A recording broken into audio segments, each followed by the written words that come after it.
Mga kabrigada, ang deception remarks ni Pangulong Marcos ipinagkibit balikat lamang ni Vice President Sara Duterte. Ang sentimiento naman ng mga Pilipino tila nakulangan umano sa hustisya ang kanilang boto. Brigada Haji Caaminio, ibrigada mo! Brigada Live Report.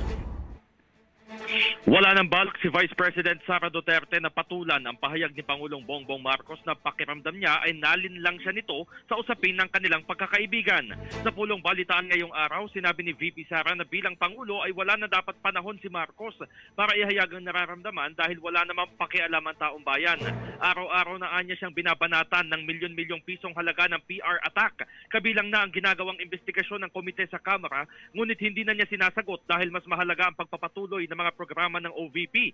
Paliwanag ni Duterte, base sa sentimiento ng mga Davaoenyo, makapal ang mukha ni Marcos, manloloko at demonyo para sabihing nalinlang siya. Bukod dito, ramdam umano ng mga Pilipino na nawala ng hustisya ang kanilang boto para sa presidente, kaya mas dapat sa pagtuunan ng pansin ang mga tunay na suliranin ng bansa. Samantala, naniniwala ang pangalawang Pangulo na nagamit siya ng kampo ni Marcos para lamang manalo sa halalan. Iginiit ni Duterte na sa gitna ng panggigipit sa kanya ay nakahanda ito kahit na hilahin siya pababa ng impyerno. Kung bibigyan naman ng marka ni VP Sara ang performance ni Pangulong Marcos, bagsak o 1 out of 10 ang kanyang assessment. In the heart of changing lives, ito si Brigada Haji Caaminio ng 105.1 Brigada News FM Manila, the Music and News Authority. Brigada Balita Nationwide.